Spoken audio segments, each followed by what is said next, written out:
Good morning, everybody. Welcome back to the channel. This morning I am going to do a really quick warm-up of a classic Universal Studios monster. By the way, welcome to the channel. This is Drawing with Michael. I am, of course, Michael. You have stumbled onto my morning daily ritual. I typically like to do faces. You guys know that. Those that are that visit me on the channel quite frequently.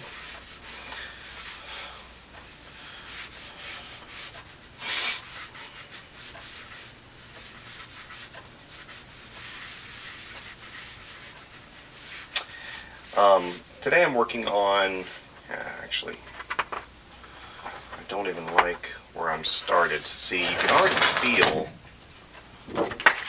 where you're going to go. And look at that, brand new piece of paper. Look how that works. You can already kind of feel how things are going to go whenever you're laying out, your initial sketch. And of course, I hadn't really gone far enough, but, I didn't like the way the positioning on the page was, and it just didn't work for me.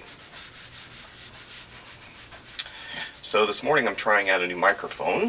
Hopefully it will work out. I already did some testing. Excuse me. So, yeah. If you notice, I was doing a lesson yesterday for my students, and it had to do with form. And of course, form is the language that illustrators and artists use to depict three-dimensionality in their drawings. And I always wanted, one of the comments that I had for them was for them to think three-dimensionally. And, I got to thinking about that. And we already do. We already think three-dimensionally because, we live in a three-dimensional world.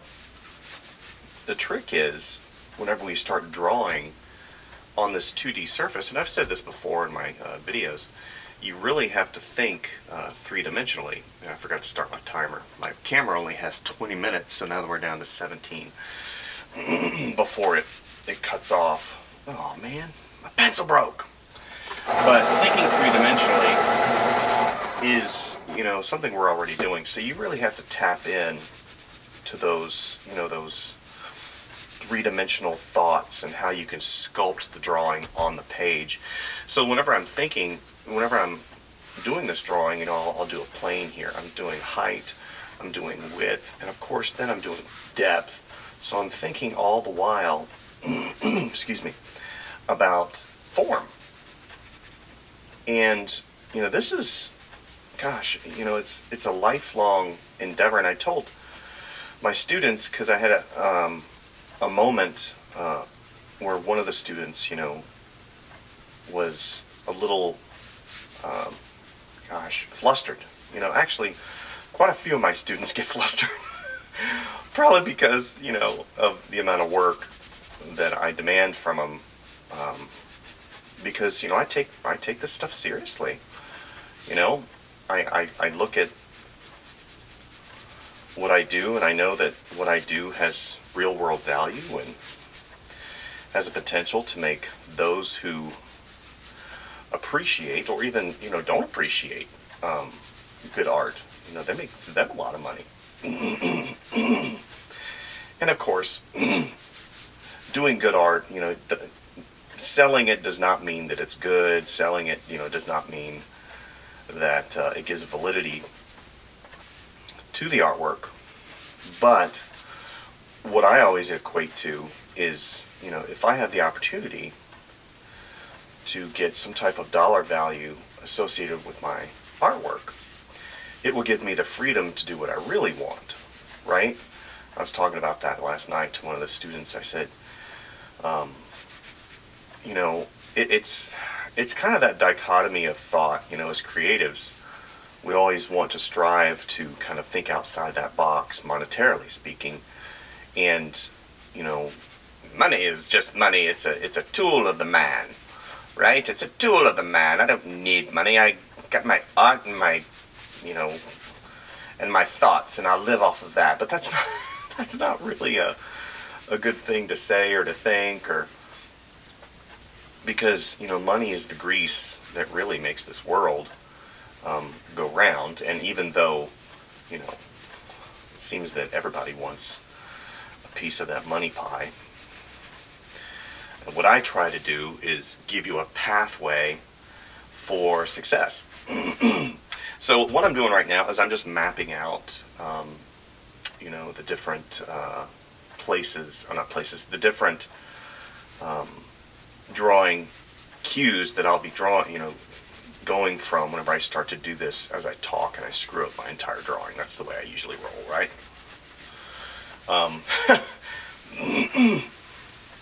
So I was talking, last night or yesterday about, anatomy, and I was talking about how pretty much your drawings have to have some kind of root in anatomy, whether it's squash or stretched. I can draw. I'll get my handy dandy, excuse me, handy dandy thing here. So, I can draw. Let's say I draw a bean, but then I can stretch the bean, right? So even though I've stretched the bean, let's say inside of the bean I have a skull. Okay, let's say I put a skull in there. Okay, here we go. Here's a skull. Okay, really quick like. Okay, just a top half. Then whenever I stretch it,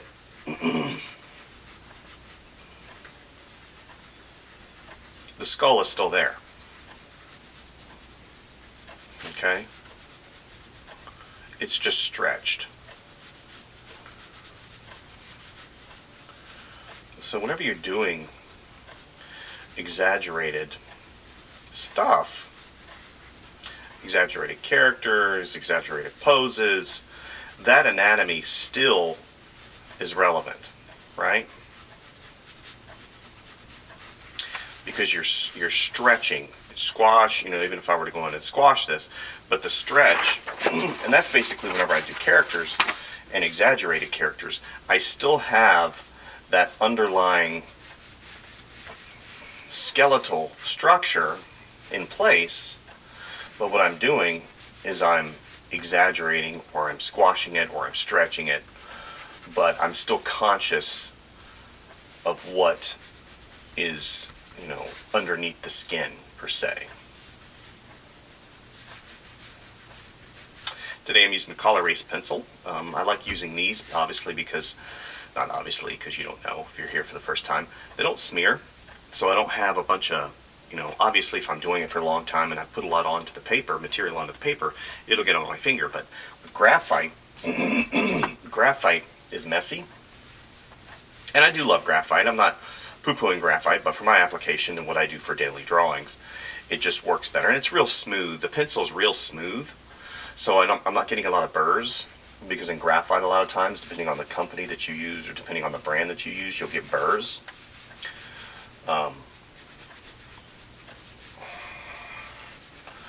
As I'm messing up my drawing.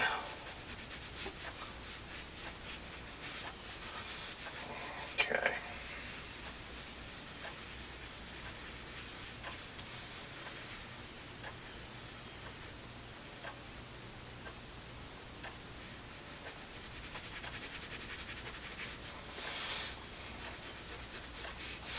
Yeah, so I'm drawing the mummy,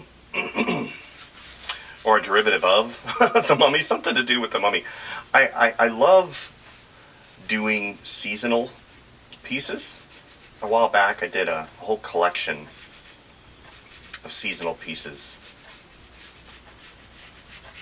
of the classic monsters for Universal Studios.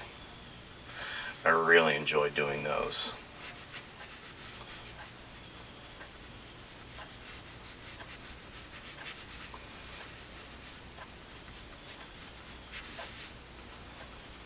And again, as a drawing, as just a sketch, I'm not going in and rendering anything. I think that a lot of times we get mired down and bogged down. I'm gonna check my time. Okay, still got 10 minutes. We get mired down and bogged down. Here, let's move this up just slightly. We're gonna move you guys up just slightly. There we go. There he is. We get mired down with details too quickly. And what I'm doing here is not that. You look at my drawing and it's a complete and utter disaster. It's like, holy crack. Holy crap, man. Look at all the lines. I had somebody message me on YouTube. And of course, everybody's got an opinion. You know, I don't mind opinions. That's fine. I just don't like it whenever people don't have a constructive thing to say, or how to correct, or how to help, and they're just like, your stuff sucks! Which doesn't happen too often, but I've had people say that. You know, your stuff is crap. You don't know what you're doing. But what I like seeing is somebody that has an opinion that says, hey man, I like your stuff, but if if you would work on this or work on that. Anyway, this person basically said, I don't know how you get anything done with the drawings you do because it's just a big fat freaking mess. You know, it is what it is. People will poo-poo and say what they want, and that's fine. I like to be positive. You know, I do apologize if you are watching, and that was you. You know, your comment was heard.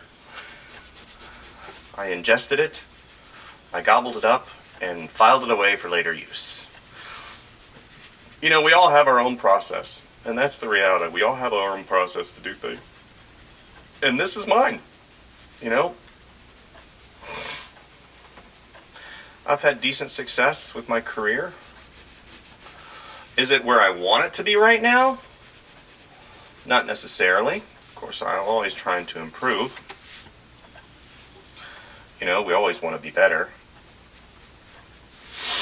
So now I'm at a point where I'm starting to flesh out and feel certain details, and I'll give hints of the details, but I'm not saying waste my time with the pencil, because the pencil is basically your roadmap, right? It's your roadmap whenever you go back with your ink. And today we're going to be I've been using this the last couple times, the Pigma Sakura from Japan, Pigma BB. I got these, I believe I got those from JetPens. They are not a sponsor. I have no sponsors. I do not make any money from YouTube right now.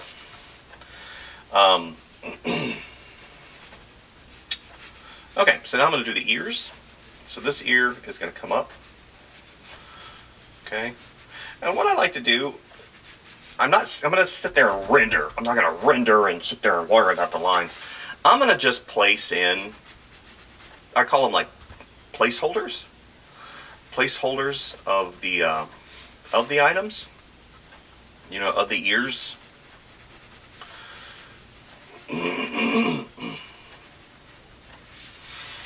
You know,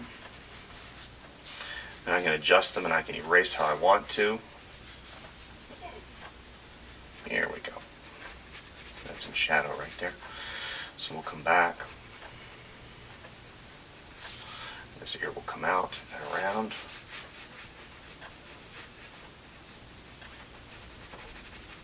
For those of you, if you followed my video yesterday, you saw me show the Halloween Horror Nights collectible for 2019 is the Killer Clowns figure.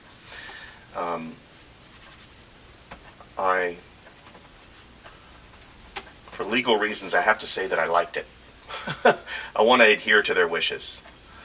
I liked it in ZBrush for about 12 hours. And those 12 hours included all the changes that I had to do, because I have to record my time. So I liked it for that many hours. I also liked the package design, but I only liked part of that whenever I had to set it up for production. So I liked it in Photoshop. There we go.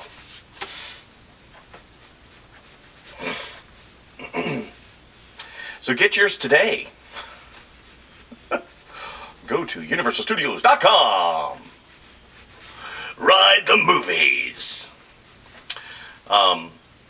all the great people over there at Universal Studios. They're just fantastic. It's not easy working in the license game because there are certain rules. There's a lot of rules. Let's just be frank. It's like Rule City, right? You're working on licensed characters that are very well known, so you have to adhere to their wishes. There is creativity involved, but you always have to, have a default of, the character and branding vision that the buyers or the studio wishes to portray, because they don't want to put something out there that's off model, off character, off color. You can't have Harry Potter in underwear traipsing around. It just doesn't work. It might be funny and it might be cute, but it just doesn't work, right? So that world is the world that I live in. I live in the licensed world. Now, I do love doing characters, and it's one of my favorite things to do.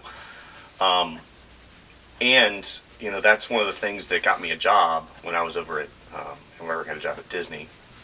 And they allowed me to kind of flex my creative muscles on some of their iconic figures. So like the Fab Five, I was able to do different iterations of the Fab Five, which is Mickey Mouse, Goofy, Minnie, Donald, and Daisy, and Pluto, which is 6. But that being said, you guys understand that the Fab Five are their core characters that really act as a branding tool for their marketing engine, So now I've set up the face and the head. I've got the nice proportions, and this is a really good place to be. So now I'm going to do the little neck that comes down, right? And here's the bandages.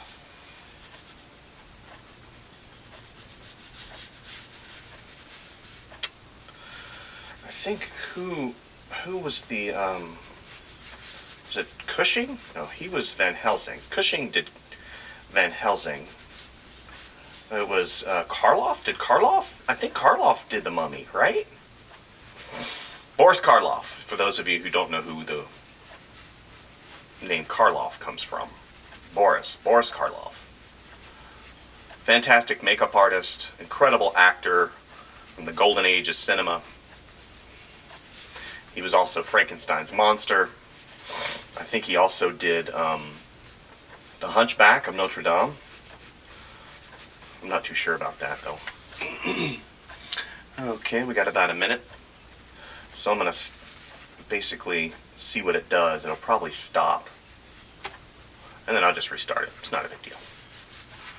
So, all these wrinkles that come around here, because being a mummy, and I'll offset the lip just a little bit because it's, all wrinkly and crusty. Okay. Hopefully the microphone's working out. I hope. So like the bandages, there's a couple ways I can go with the bandages. Very stylized, which is kind of what I'm doing. I'm not really going realistic with this piece. Again, I've only been working on it for 20 minutes. So now what I'm going to do is I'm going to go back and I'm going to give it some shadowing. So I'm starting to think in terms of plane language and how, the face comes around. You can already see some of the lines here, over, here's the eye, and then here's the eye, little flap right here, and then it comes around, then it comes down. So I'm thinking three-dimensionally and how the shadows are going to react. So I'm going to start putting in a few shadows here and there, just to give it a little bit of drama.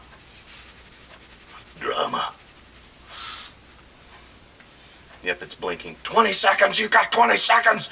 You better hurry your butt up, man! Hurry it up! My last camera would just segue and start recording again, because it would do it in 20-minute slots. Let's see what this one does.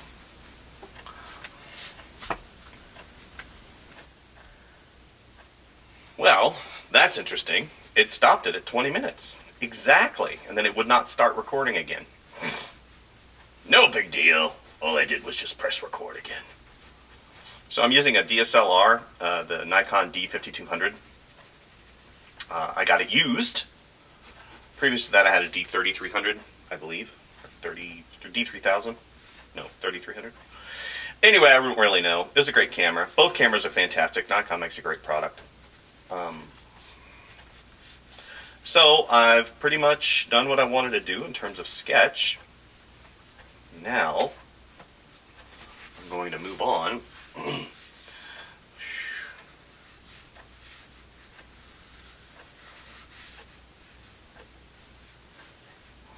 going to move on to the inking process. And what I'll do is I'll do the inking process live, because that'll probably take me 10 minutes, maybe 20.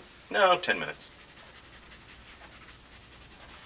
And I'll probably put you guys on time lapse for the color. I might not even do color.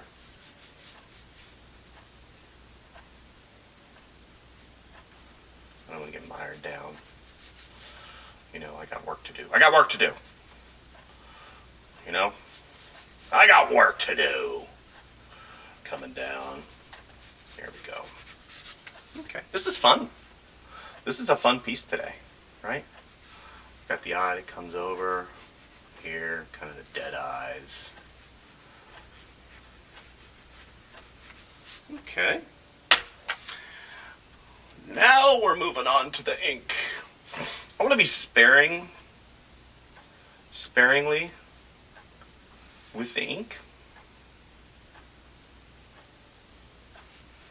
Right? I don't want to sit there and be too heavy-handed.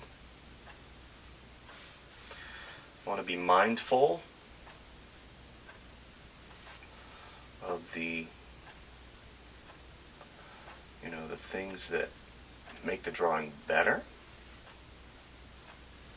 Right? You don't ever want to overdo things, overdo it. There's a phrase that I remember, it's worth doing, it's worth overdoing. But that's not really true, right? I mean, you can work a drawing into submission and get it to the point where it's just hideous, you know? I don't want to do that, obviously. Right? Go in here and put some wrinkles in, you know. Because what makes the mummy so terrifying, not only the fact that it's an undead mummy, but just the hideousness of the way it looks. Now, this isn't too hideous, but it still has that, you know, that hideous quality to it. And obviously, I don't want to overdo it. So what I'm going to do, I believe, is I'm going to check my camera. I'm going to see if there's a time-lapse setting, possibly. And I might put you guys on time-lapse just because I'm running out of things to say. There, I said it, I'm honest. Okay. Never ceases to amaze me, people. You're going to call me, and you're going to stinking whatever time it is, 8:30 in the morning. Don't call me. Alright guys, here's the deal. I'm going to go ahead and put you guys on time-lapse and let you watch the inking process, and then I'm going to probably put in some colors,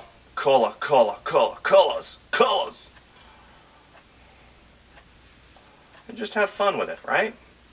Morning warm-up.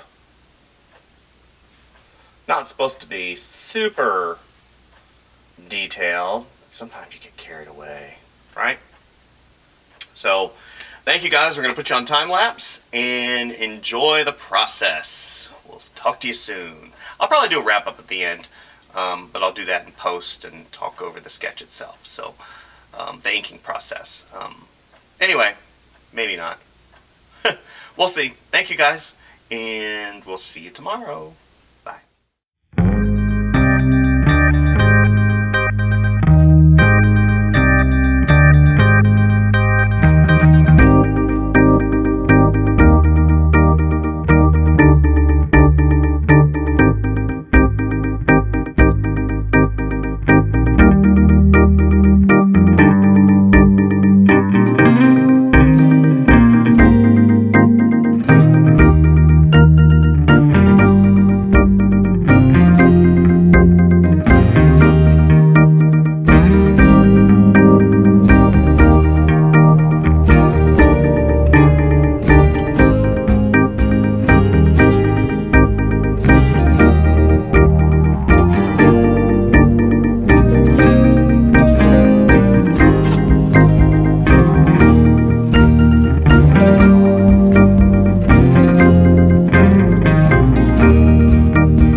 Okay, I said I wasn't going to talk, but since the camera's rolling and I couldn't find the setting for time-lapse, so you just saw the ink done in time-lapse.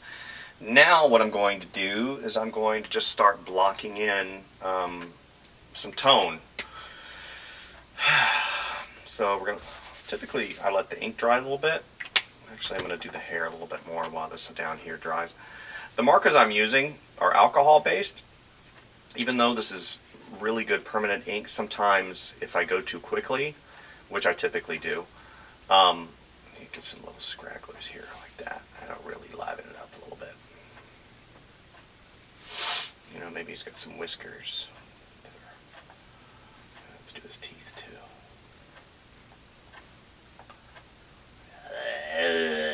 See, I can hear him.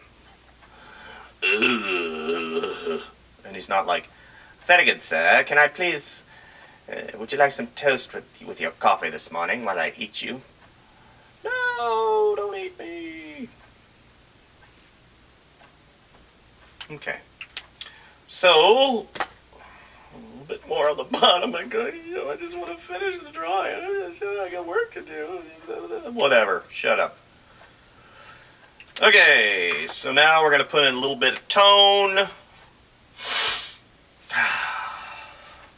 Anyway, what I was saying about the markers, like sometimes I'll get, like right now it's doing something to the ink. Yeah, I don't know what's going on. I don't like it.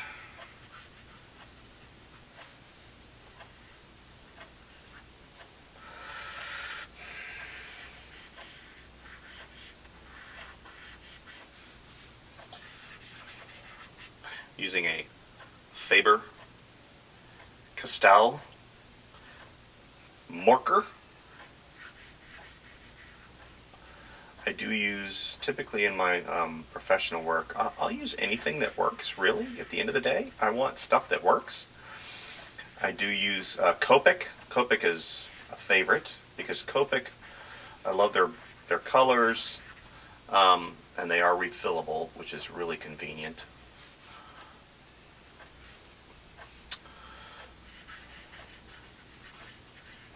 Going in, always thinking about form, Always thinking about light and shadow. I'm pretty sure one of my clients is going to call me, beating down my door. What are you doing? I'm like, please, just give me 5 minutes. I just want to draw for 5 minutes. I kid. I love my clients. I'm very fortunate to have them. A lot of hard work there went into getting them, and I want to keep them. I do not want to go back to corporate America. That's not me anymore. Corporate and me don't mix. Did corporate for years, was at a studio for 10 years, and previous to that I was at different corporations, from Foot Locker Incorporated to some private individuals that, you know, the memories I'd like to forget. We always have those art studios that we've worked in that are like, you know what, I'd like to forget you. I'm not going to name them for fear of reprisals. But let's just say there were elements there that I never ever want to come back into my life.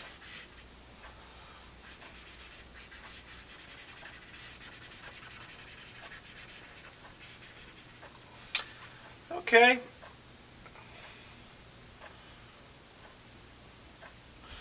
People emailing me.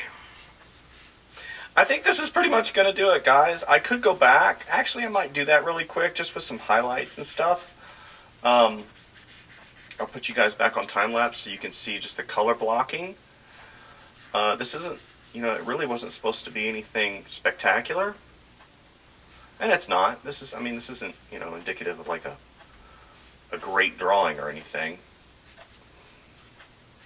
I just wanted to show you guys kind of a simple warm-up this morning. You know, and then I'd come back and maybe I'd have my green. Oh, let's see the green. Ah, that's good. So then I'd start being, you know, I'd be conscious of where I want the highlights to go, but blocking in this local color, you know, into the shadows to kind of give it kind of that grungy, dank look. Is that even a word? Dank? You dank. And what's great about markers is, especially alcohol-based markers, you can layer them, you can color pencil over them. I mean, they're fantastic. So what I'm doing, I was just going into the shadow areas and I'm blocking in some of these color areas. I'm going to come back with a more brilliant green. Whoops. I didn't want to do that. I made a mistake. I made a mistake. I got too zealous. Overzealous.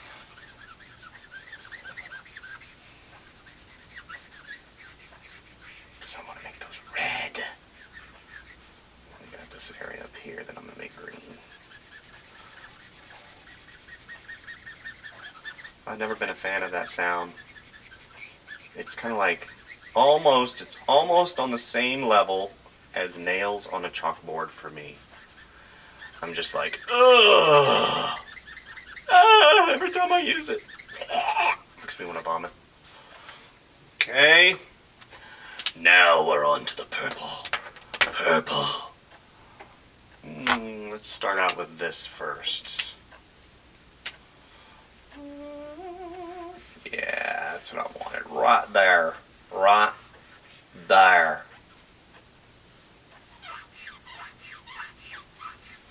Right there. Yeah. A little bit, just a little bit. Okay, so what I'm going to do for you guys here is I'm just going to block in some final touches here and there. You know, I didn't want to go massively into this but you know how that goes. I mean, goodness gracious me. When I start working, I get into my work, and I'm like, I don't want to stop. I just want to draw all day. Man, if I could do stuff like this, if I could draw all day, good grief, what kind of a person would I end up being, you know? You know, like I said, I really just enjoy drawing. That's kind of my thing. Oh, incidentally, I'm always on the lookout for really good alcohol markers, and believe it or not, I found these in Michael's. No, not Michael's. Marshall's. And I was just bebopping along, and they're like, alcohol markers. I'm like, oh, nice, alcohol markers. I will partake. You know, even though I have a great collection of Copic markers, and those are kind of the industry standard as far as, you know, one you want to rely upon on a daily basis. And that, you know, they're expensive. I'll be honest with you. They're very expensive, and it takes you a long time unless you're, you know, independently wealthy, or you just have money to burn, or you have credit cards, which I don't have any of those things. I paid $5 for all of these, and they're made by Soho Studio. I'm not going to review them or anything, but for $5, I mean, I got all those colors. You can't really beat that. And they're good. They're not crap, which really surprised me. I'm like, typically I don't like buying crap. Of course, nobody wants to buy crap. You know, you get enough crap in your life. But I got these, and I was like, ooh, delightful. And they work really good. You know? I mean, not as good as Copics. Don't get me wrong. They're not Copics. I mean, I've got a myriad of markers that I utilize in my world. Okay, so what color? Oh, so we're going to give him some blue eyes really quick. Kind of flesh that out. Nice! And then I come down here to my Prisma. I give a little indication. Actually, no, I don't want to do that. I don't want to do that. Where is my...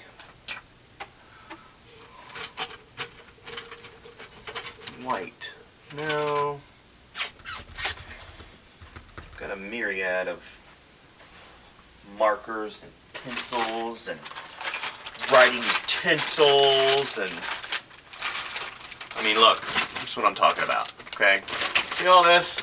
That's what we're dealing with.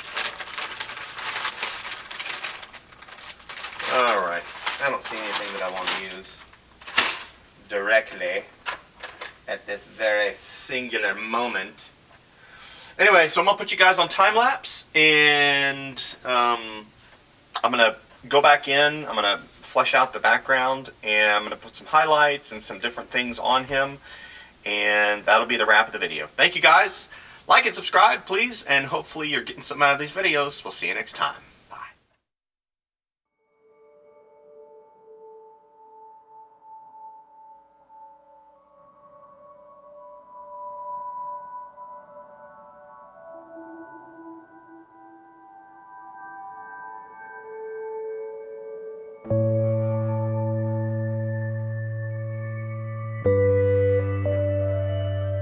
Hey, I just wanted to talk over the video real quick. I just wanted to show that, you know, whenever you do drawing and illustration work with colored pencils, you should typically have at least 2 pencil sharpeners. I do. I have one for my color pencils, and of course one for my graphite pencils. So, you know, even if you have to go so far as to have 3, you can have 3.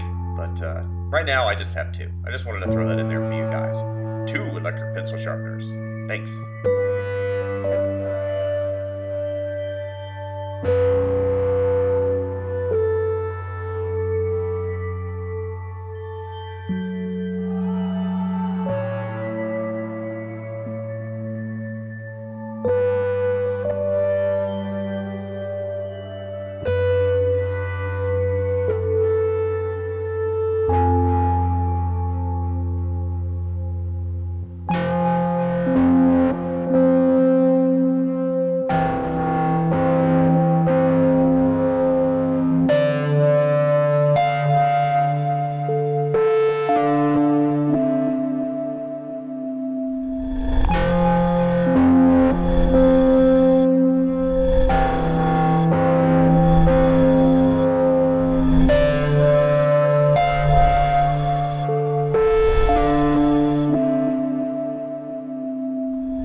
you.